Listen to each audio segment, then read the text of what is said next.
Baghdad کے ایک گاؤں میں جہاں پانی کی کمی تھی، چاروں طرف صحرا تھا، وہاں ایک ایسا قبیلہ آباد تھا جس کے دل سخت ہو چکے تھے۔ وہ کسی کے لیے رحم رکھتے تھے اور نہ کسی کو اپنا ہمدرد سمجھتے تھے۔ ان کی زندگی سخت ترین حالات میں گزر رہی تھی۔ وہاں کی زمین بنجر تھی اور جہاں بھی کنواں کھودا جاتا صرف کڑوا پانی نکلتا۔ یہ لوگ یہودی تھے اور اسلام سے بہت دور تھے۔ دوسری طرف قریب ہی ایک گاؤں تھا جہاں ہر نعمت موجود تھی۔ وہاں ایک اللہ والے بزرگ رہتے تھے، حضرت صاحب 80 سال کے ہو چکے تھے، مگر وہ اللہ کے بہت نیک اور برگزیدہ بندے تھے۔ ان کا چہرہ نورانی تھا اور جب بھی وہ بولتے تو یوں لگتا جیسے ان کے الفاظ سے پھول جھڑ رہے ہوں۔ وہ 5 وقت کے نمازی تھے، تہجد گزار تھے اور ہمیشہ اللہ پر کامل یقین رکھتے تھے۔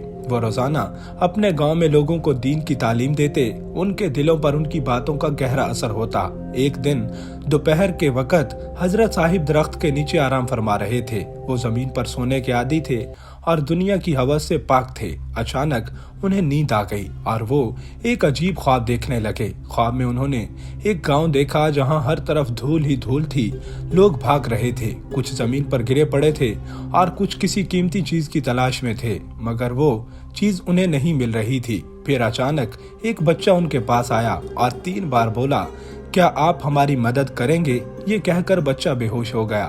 حضرت صاحب کی آنکھ کھلی تو وہ پسینے سے شرابور تھے۔ اس سے پہلے انہوں نے ایسا خواب کبھی نہیں دیکھا تھا۔ وہ سمجھ گئے کہ یہ محض ایک خواب نہیں بلکہ ایک پیغام ہے۔ انہوں نے گاؤں والوں کو اکٹھا کیا اور کہا، میرے ساتھیوں، لگتا ہے میرے سفر کا وقت آ چکا ہے۔ میں اللہ کی راہ میں جا رہا ہوں، ہو سکتا ہے میں کبھی واپس نہ آؤں، مگر تم اپنی عبادت میں کوئی کوتاہی نہ کرنا۔ چند نوجوانوں نے پوچھا، حضرت صاحب آپ کہاں جا رہے ہیں؟ آپ کی عمر زیادہ ہو چکی ہے اور لاٹھی کے سہارے چلتے ہیں، پھر بھی سفر کا ارادہ ہے؟ حضرت صاحب مسکرا کر بولے، یہ ایک ایسا سفر ہے جس کی منزل کا مجھے علم نہیں، مگر میں جانتا ہوں کہ اللہ میرے ساتھ ہے۔ یہ کہہ کر انہوں نے ایک چھوٹا سا تھیلا لیا جس میں صرف پانی کا برتن، ایک لاٹھی اور ایک لباس تھا، اور سفر پر روانہ ہو گئے۔ گرمی اپنے عروج پر تھی، پانی کی قلت تھی، مگر حضرت صاحب اللہ کے ذکر میں مشغول تھے۔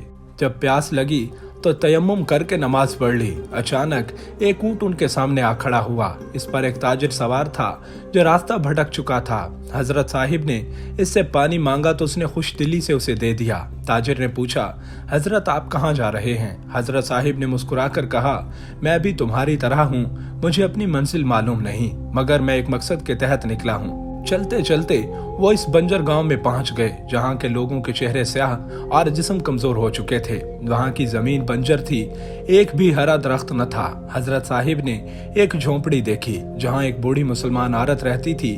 وہ رو رہی تھی، بیٹا تم یہاں کیوں آئے؟ وہ لوگ تمہیں زندہ نہیں چھوڑیں گے۔ حضرت صاحب نے کہا، کیوں، وہ تمہیں پانی کیوں نہیں دیتے؟ بوڑھی عورت نے بتایا کہ پورے گاؤں میں صرف ایک کنواں تھا جو ایک امیر یہودی کی زمین پر تھا اور وہ صرف یہودیوں کو پانی دیتا تھا۔ اگر کوئی مسلمان پانی مانگتا تو وہ اسے مجبور کرتا کہ اسلام چھوڑ کر یہودی بن جائے، تب ہی پانی دیا جائے گا۔ حضرت صاحب نے کہا، یہ ظلم برداشت نہیں کیا جا سکتا، میں اس سے بات کروں گا۔ بوڑھی عورت نے روتے ہوئے کہا، نہیں، وہ بہت ظالم ہے، وہ تمہیں قتل کر دیں گے۔ ابھی یہ بات ہو ہی رہی تھی کہ کچھ لوگ وہاں آ گئے، وہ ڈنڈے لیے کھڑے تھے۔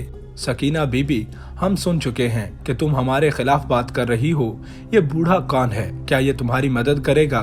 پھر وہ حضرت صاحب کو پکڑ کر اپنے سردار کے پاس لے گئے۔ سردار نے کہا، بوڑھے تم کون ہو اور یہاں کیوں آئے ہو؟ حضرت صاحب نے کہا، میں اللہ کا بندہ ہوں اور میں یہاں تمہارے ظلم کو روکنے آیا ہوں۔ یہودی سردار نے کہا، اگر تم چاہتے ہو کہ مسلمانوں کو پانی دیا جائے تو پہلے تمہیں اور ان سب کو ہمارے مذہب میں آنا ہوگا۔ حضرت صاحب نے بلند آواز میں کہا، یہ ہرگز نہیں ہو سکتا۔